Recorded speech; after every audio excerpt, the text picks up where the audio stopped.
Hi ಗೆಳೆಯರೇ, Ananthu BK education YouTube ಚಾನಲ್ಗೆ ತಮಗೆಲ್ಲರಿಗೆ ಸ್ವಾಗತ. ಈ ದಿನ ಏಪ್ರಿಲ್ 27 ಮತ್ತು 28ರ GK today current affairs daily MCQ ಪ್ರಶ್ನೆಗಳನ್ನು ಕನ್ನಡದಲ್ಲಿ ನಾವು ನೋಡಲಿದ್ದೇವೆ. ಬನ್ನಿ ಗೆಳೆಯರೇ, ಮೊದಲನೇ ಪ್ರಶ್ನೆ ಯಾವುದಂತ ನೋಡೋಣ. ಪ್ರಶ್ನೆ: ಇತ್ತೀಚೆಗೆ ಸುದ್ದಿಯಲ್ಲಿ ಕಂಡುಬರುವ ಸೆಂಗ್ ಕಿಹ್ಲಾಂಗ್ ಹಬ್ಬವನ್ನು ಯಾವ ರಾಜ್ಯದಲ್ಲಿ ಆಚರಿಸಲಾಗುತ್ತದೆ ಅಂತ ಪ್ರಶ್ನೆಯನ್ನು ಕೇಳಿದಾರೆ. ಇದಕ್ಕೆ ಸರಿಯಾದ ಉತ್ತರ ಆಪ್ಷನ್ ಎ ಮೇಘಾಲಯ ಸರಿಯಾದ ಉತ್ತರ. 34ನೆಯ ಸೆಂಗ್ ಕಿಹ್ಲಾಂಗ್ ಉತ್ಸವವು ಮೇಘಾಲಯದ ವಹಿಯಾಜರ್ನಲ್ಲಿ ಮುಕ್ತಾಯಗೊಂಡಿತು. ಇದು ಸೆಂಗ್ ಖಾಸಿ ಸೇನ್ ರೈಜರ್ ಆಯೋಜಿಸಿದ್ದಾರೆ. ಇದು ಖಾಸಿ ಸ್ಥಳೀಯ ನಂಬಿಕೆಯ ಅನುಯಾಯಿಗಳನ್ನು ಒಂದುಗೂಡಿಸುವಂಥದ್ದು. ಒಂದು ಪ್ರಮುಖ ಅಂಶವೇನೆಂದರೆ ಶಿಲೆಯ ವಿನಿಮಯ ಏಕತೆಯನ್ನು ಸಂಕೇತಿಸುತ್ತದೆ. ಇದು ಮೇಘಾಲಯ ಮತ್ತು ಅಸ್ಸಾಂ, ಬಾಂಗ್ಲಾದೇಶ್ ಕೆಲ ಭಾಗಗಳಿಗೆ ಸ್ಥಳೀಯರಾದಂತಹ ಖಾಸಿ ಜನರು ಸೆಂಗ್ ಕಿಹ್ಲಾಂಗ್ ಸಮಯದಲ್ಲಿ ತಮ್ಮ ಸಂಸ್ಕೃತಿ ಮತ್ತು ನಂಬಿಕೆಯನ್ನು ಆಚರಿಸುತ್ತಾರೆ, ತಮ್ಮ ರೋಮಾಂಚಕ ಸಮುದಾಯವನ್ನು ಪ್ರದರ್ಶಿಸುತ್ತಾರೆ. ಇನ್ನು ಮುಂದಿನ ಪ್ರಶ್ನೆ: ಇತ್ತೀಚೆಗೆ FIDE ಕ್ಯಾಂಡಿಡೇಟ್ ಟೂರ್ನಮೆಂಟ್ ಗೆದ್ದಂತಹ ಅತ್ಯಂತ ಕಿರಿಯ ಚೆಸ್ ಆಟಗಾರ ಯಾರು ಅಂತ ಪ್ರಶ್ನೆಯನ್ನು ಕೇಳಿದ್ದಾರೆ. ಇದಕ್ಕೆ ಸರಿಯಾದ ಉತ್ತರ ಆಪ್ಷನ್ ಬಿ ಡಿ ಗುಕೇಶ್ ಸರಿಯಾದ ಉತ್ತರ. ಡಿ ಗುಕೇಶ್ ಸರಿಯಾದ ಉತ್ತರ.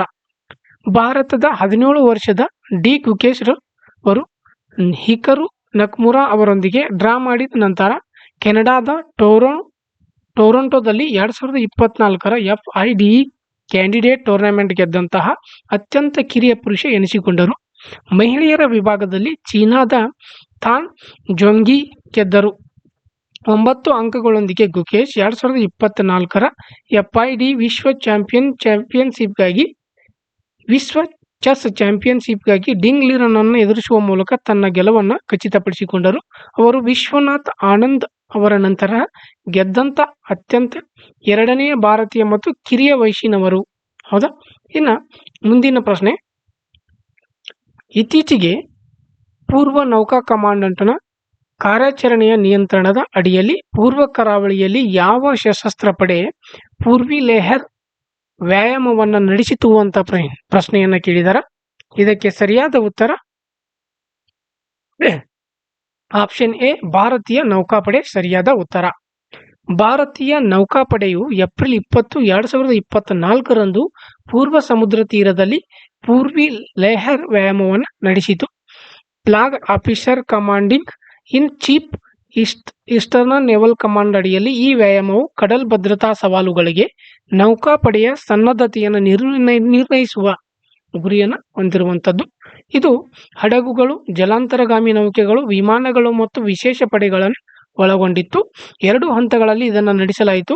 ಇದು ನೈಜ ಸನ್ನಿವೇಶಗಳಲ್ಲಿ ಯುದ್ಧ ತರಬೇತಿ, ಸಿಡಿತಲೆ ವಿತರಣಾ ಸಾಮರ್ಥ್ಯವನ್ನು ಖಚಿತಪಡಿಸಲು ಯಶಸ್ವಿ ಫೈರಿಂಗ್ಗಳನ್ನು ಒಳಗೊಂಡಿತ್ತು. ಇದು ವಿವಿಧ ಸ್ಥಳಗಳಿಂದ ಕಾರ್ಯಾಚರಿಸುತ್ತಿರುವ ವಿಮಾನಗಳೊಂದಿಗೆ ನಿರಂತರ ಕಡಲ್ ಜಾಗೃತಿಯನ್ನು ಇಲ್ಲಿ ನಿರ್ವಹಿಸಲಾಯಿತು. ಇನ್ನು ಮುಂದಿನ ಪ್ರಶ್ನೆ: ತ್ರಿಶೂರಪುರಂ ಭವ್ಯವಾದ ದೇವಾಲಯದ ಉತ್ಸವ ಪ್ರಾಥಮಿಕವಾಗಿ ಯಾವ ರಾಜ್ಯಕ್ಕೆ ಸಂಬಂಧಿಸಿದೆ ಅಂತ ಪ್ರಶ್ನೆಯನ್ನು ಕೇಳಿದಾರೆ. ಇದಕ್ಕೆ ಸರಿಯಾದ ಉತ್ತರ ಆಪ್ಷನ್ ಸಿ ಕೇರಳ ಸರಿಯಾದ ಉತ್ತರ. ತ್ರಿಶೂರಪುರಂ ಜಾಗತಿಕವಾಗಿ ಆಚರಿಸಲಾಗುವಂತಹ ಭವ್ಯವಾದ ದೇವಾಲಯದ ಉತ್ಸವವಾಗಿದ್ದು, ಇದು ಕೇರಳದ ಶ್ರೀಮಂತ ಸಂಸ್ಕೃತಿ ಮತ್ತು ವೈವಿಧ್ಯತೆಯನ್ನು ಒಳಗೊಂಡಿರುತ್ತದೆ. ಸಂಪ್ರದಾಯದಲ್ಲಿ ಬೇರೂರಿರುವ ಇದು ಸಂಗೀತ, ಮೆರವಣಿಗೆಗಳು, ಜಾತ್ರೆಗಳು ಮತ್ತು ಪಟಾಕಿಗಳೊಂದಿಗೆ ಎಲ್ಲ ಹಿನ್ನೆಲೆಯ ಜನರನ್ನು ಒಂದುಗೂಡಿಸುವಂಥದ್ದು. ಇದನ್ನು 1796ರಲ್ಲಿ ಶಕ್ತನ್ ತಂಪುರನ್ ಇದನ್ನು ಸ್ಥಾಪಿಸಿದರು. ಇದು ದೇವಾಲಯದ ಉತ್ಸವಗಳ ನಿರಂತರತೆಯನ್ನು ಖಚಿತಪಡಿಸುತ್ತದೆ. ಈ ವರ್ಷ ತ್ರಿಶೂರಪುರಂ ಏಪ್ರಿಲ್ 20ರಂದು ಬರುತ್ತದೆ. ಇದು ಕೇರಳದ ರೋಮಾಂಚಕ ಪರಂಪರೆಯನ್ನು ಪ್ರದರ್ಶಿಸುವಂಥದ್ದು. ಹೌದಾ? ಇನ್ನು ಮುಂದಿನ ಪ್ರಶ್ನೆ: ಇತ್ತೀಚೆಗೆ ಭಾರತದ ಪ್ರಧಾನಮಂತ್ರಿಯವರು ಭಗವಾನ್ ಮಹಾವೀರ ನಿರ್ವಾಣ ಮಹೋತ್ಸವವನ್ನು ಯಾವ ಸ್ಥಳದಲ್ಲಿ ಉದ್ಘಾಟಿಸಿದರು ಅಂತ ಪ್ರಶ್ನೆಯನ್ನು ಕೇಳಿದಾರೆ. ಇದಕ್ಕೆ ಸರಿಯಾದ ಉತ್ತರ ಆಪ್ಷನ್ ಎ ನವದೆಹಲಿ ಸರಿಯಾದ ಉತ್ತರ. ಪ್ರಧಾನಿ ನರೇಂದ್ರ ಮೋದಿಯವರು ಮಹಾವೀರ ಜಯಂತಿಯಂದು ನವದೆಹಲಿಯಲ್ಲಿ 2550ನೇ ಭಗವಾನ್ ಮಹಾವೀರರ ನಿರ್ವಾಣ ಮಹೋತ್ಸವವನ್ನು ಉದ್ಘಾಟಿಸಿದರು. ಭಗವಾನ್ ಮಹಾವೀರರಿಗೆ ನಮನವನ್ನು ಸಲ್ಲಿಸಿ ಶಾಲಾ ಮಕ್ಕಳಿಂದ ನೃತ್ಯ ನಾಟಕವನ್ನು ವೀಕ್ಷಿಸಿ ಸ್ಮರಣಾರ್ಥ ಅಂಚೆ ಚೀಟಿ ಮತ್ತು ನಾಣ್ಯವನ್ನು ಬಿಡುಗಡೆ ಮಾಡಿದರು. ಸಭೆಯನ್ನು ಉದ್ದೇಶಿಸಿ ಮಾತನಾಡಿದಂಥ ಪ್ರಧಾನಿಯವರು ಮಹಾವೀರರ ಮೌಲ್ಯಗಳಿಗೆ ಯುವಕರ ಸಮರ್ಪಣೆಯನ್ನು ಶ್ಲಾಘಿಸಿದರು. ಜೈನ ಸಮುದಾಯಕ್ಕೆ ಧನ್ಯವಾದ ಅರ್ಪಿಸಿದರು ಮತ್ತು ಭಾರತದ ಪ್ರಜಾಸತ್ತಾತ್ಮಕ ಪ್ರಕ್ರಿಯೆ ಮತ್ತು ಸಾಂವಿಧಾನಿಕ ಮೈಲುಗಲ್ಲುಗಳ ನಡುವೆ ಕಾರ್ಯಕ್ರಮದ ಮಹತ್ವವನ್ನು ಹೇಳಿದರು. ಮೋದಿ ಅವರು ಭಾರತದ ನಿರಂತರ ನಾಗರಿಕತೆಯನ್ನು ತೋರಿಸುತ್ತಾ ಮತ್ತು ಜಾಗತಿಕ ಸಂಘರ್ಷಗಳ ನಡುವೆ ಪ್ರಾಚೀನ ತತ್ವ ಚಿಂತನೆಗಳಿಂದ ಸಂಭಾಷಣೆ ಮತ್ತು ಕಲಿಕೆಯ ಮಹತ್ವವನ್ನು ಇಲ್ಲಿ ಹೇಳಿದರು. ಹೌದಾ? ಇನ್ನು ಮುಂದಿನ ಪ್ರಶ್ನೆ, ಇತ್ತೀಚೆಗೆ ಸುದ್ದಿಯಲ್ಲಿ ಕಂಡುಬರುವಂತಹ ಟೇಲ್ ವ್ಯಾಲಿ ವನ್ಯಜೀವಿ ಅಭಯಾರಣ್ಯವು ಯಾವ ರಾಜ್ಯದಲ್ಲಿ ಇದೆ ಅಂತ ಪ್ರಶ್ನೆ ಕೇಳಿದಾರೆ. ಇದಕ್ಕೆ ಸರಿಯಾದ ಉತ್ತರ ಆಪ್ಷನ್ ಎ ಅರುಣಾಚಲ ಪ್ರದೇಶ ಸರಿಯಾದ ಉತ್ತರ. ಇತ್ತೀಚೆಗೆ ಭಾರತದಲ್ಲಿ ಅಪರೂಪದ ಚಿಟ್ಟೆ ನೆಪ್ಟಿಸ್ ಪಿಲಿರಾ ಅರುಣಾಚಲ ಪ್ರದೇಶದ ಟೇಲ್ ವ್ಯಾಲಿ ವನ್ಯಜೀವಿ ಅಭಯಾರಣ್ಯದಲ್ಲಿ ಕಂಡುಬಂದಿದೆ. ಸೊ ಆ ಕಾರಣಕ್ಕೆ ಈ ಅಭಯಾರಣ್ಯವು ಸುದ್ದಿಯಲ್ಲಿರುವಂಥದ್ದು. ಲಾಂಗ್ ಸ್ಟ್ರಿಕ್ ನಾಮಿಕ್ ಎಂದು ಕರೆಯಲ್ಪಡುವ ಇದು ಮೇಲೆ ಕಂದು ಕಪ್ಪು ಮತ್ತು ಕೆಳಗೆ ಹಳದಿ ಕಂದು ಬಣ್ಣದ ರೆಕ್ಕೆಗಳನ್ನು ಹೊಂದಿದೆ. ಪೂರ್ವ ಏಷ್ಯಾದ ಸ್ಥಳೀಯ ಇದು ನಿತ್ಯ ಹರಿದ್ವರ್ಣ ಕಾಡುಗಳು, ನದಿ ಸಸ್ಯವರ್ಗ ಮತ್ತು ಕಲ್ಲಿನ ತೊರೆಗಳನ್ನು ಆಗಾಗ್ಗೆ ಭೇಟಿ ಮಾಡುವಂಥದ್ದು. ಇದರ ಆವಾಸ ಸ್ಥಾನವು ಪೂರ್ವ ಸೈಬೇರಿಯಾ, ಕೊರಿಯಾ, ಜಪಾನ್, ಮಧ್ಯ ಮತ್ತು ನೈಋತ್ಯ ಚೀನಾವನ್ನು ವ್ಯಾಪಿಸಿರುವಂಥದ್ದು. ಹೌದಾ? ಇನ್ನು ಮುಂದಿನ ಪ್ರಶ್ನೆ, ಇತ್ತೀಚೆಗೆ ಯಾವ ಸಂಸ್ಥೆಯು ವಿಶ್ವ ಮಿಲಿಟರಿ ವೆಚ್ಚದಲ್ಲಿನ ಪ್ರವೃತ್ತಿಗಳು 2023ರ ವರದಿಯನ್ನು ಬಿಡುಗಡೆ ಮಾಡಿದೆ ಅಂತ ಪ್ರಶ್ನೆ ಕೇಳಿದಾರೆ.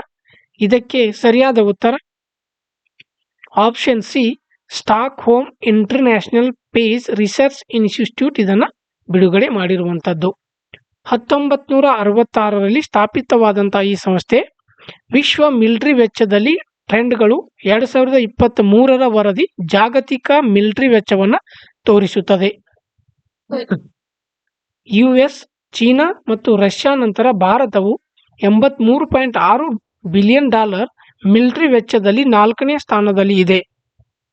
ನ್ಯಾಟೋ ರಾಜ್ಯಗಳ ಖರ್ಚು ಒಟ್ಟು $1341 ಶತಕೋಟಿ, ಜಾಗತಿಕ ವೆಚ್ಚದಲ್ಲಿ 55% ಒಳಗೊಂಡಿರುವಂಥದ್ದು.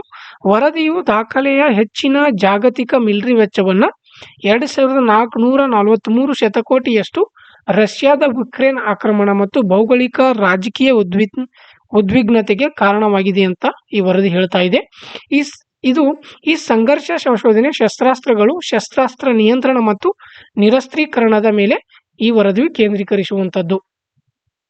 ಇನ್ನು ಮುಂದಿನ ಪ್ರಶ್ನೆ, ಇತ್ತೀಚೆಗೆ ಸುದ್ದಿಯಲ್ಲಿ ಕಂಡುಬರುವಂತಹ ಗೋಲ್ಡನ್ ಟ್ರೇವಲಿ ಯಾವ ಜಾತಿಗೆ ಸೇರಿದೆಯಂತ ಪ್ರಶ್ನೆಯನ್ನು ಕೇಳಿದ್ದಾರೆ. ಇದಕ್ಕೆ ಸರಿಯಾದ ಉತ್ತರ ಆಪ್ಷನ್ ಡಿ ಮೀನು. Central marine fisheries research institute golden ಟ್ರೇವ್ನಲ್ಲಿ ಹೆಚ್ಚಿನ ಮೌಲ್ಯದ ಸಮುದ್ರ ಮೀನುಗಳ ಸಂಬಂಧಿತ ಸಂತಾನೋತ್ಪತ್ತಿಯನ್ನು ಸಾಧಿಸಿದೆ. ಈ ಪ್ರಗತಿಯು ಸುಸ್ಥಿರ ಸಮುದ್ರಾಹಾರ ಉತ್ಪಾದನೆಯನ್ನು ಹೆಚ್ಚಿಸುತ್ತದೆ ಮತ್ತು ಭಾರತದ ಸಮುದ್ರಾಹಾರದ ಚಟುವಟಿಕೆಗಳನ್ನು ಉತ್ತೇಜಿಸುತ್ತದೆ.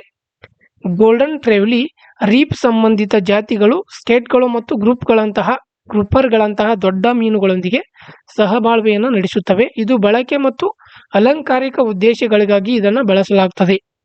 CMFRI ಕೃಷಿ ಮತ್ತು ರೈತರ ಕಲ್ಯಾಣ ಸಚಿವಾಲಯದ ಅಡಿಯಲ್ಲಿ ವಿಶೇಷ ಆರ್ಥಿಕ ವಲಯ ಒಳಗೆ ಸಮುದ್ರದ ಮೀನುಗಾರಿಕೆ ಸಂಪನ್ಮೂಲಗಳನ್ನು ಮೇಲ್ವಿಚಾರಣೆ ಮಾಡುತ್ತದೆ ಮತ್ತು ಮೌಲ್ಯಮಾಪನವನ್ನು ಇದು ಮಾಡುತ್ತದೆ. ಇದನ್ನು 1967ರಲ್ಲಿ ಸ್ಥಾಪಿತವಾದಂತಹ CMFRI ಭಾರತೀಯ ಕೃಷಿ ಸಂಶೋಧನಾ ಮಂಡಳಿಯ ಒಂದು ಭಾಗವಾಗಿರುವಂಥದ್ದು. ಹೌದಾ? ಇನ್ನು ಮುಂದಿನ ಪ್ರಶ್ನೆ, ಇತ್ತೀಚೆಗೆ ಸಾಗರ ದಶಕದ ಸಮ್ಮೇಳನ 2024 ಎಲ್ಲಿ ನಡೆಯಿತು ಅಂತ ಪ್ರಶ್ನೆಯನ್ನು ಕೇಳಿದ್ದಾರೆ. ಇದಕ್ಕೆ ಸರಿಯಾದ ಉತ್ತರ ಆಪ್ಷನ್ ಎ ಸ್ಪೇನ್ನ ಬಾರ್ಸಿಲೋನಾ ಸರಿಯಾದ ಉತ್ತರ. ಬಾರ್ಸಿಲೋನಾದಲ್ಲಿ ನಡೆದ 2024ರ ಸಾಗರ ದಶಕದ ಸಮ್ಮೇಳನದಲ್ಲಿ ಭಾರತವು ಆಳವಾದ ಸಮುದ್ರ ಪರಿಸರ ವ್ಯವಸ್ಥೆಯನ್ನು ಅರ್ಥ ಮಾಡಿಕೊಳ್ಳಲು ಪ್ರದೇಶ ನಿರ್ದಿಷ್ಟ ಸಾಗರ ವೀಕ್ಷಣಾ ಕೇಂದ್ರವನ್ನು ಪ್ರಸ್ತಾಪಿಸಿದೆ. ಭೂವಿಜ್ಞಾನ ಕಾರ್ಯದರ್ಶಿ ಎಂ ರವಿಚಂದ್ರನ್ ನೇತೃತ್ವದ ನಿಯೋಗವು ಉತ್ತಮ ಮುನ್ಸೂಚನೆಗೆ ಒತ್ತನ್ನು ನೀಡಿತು.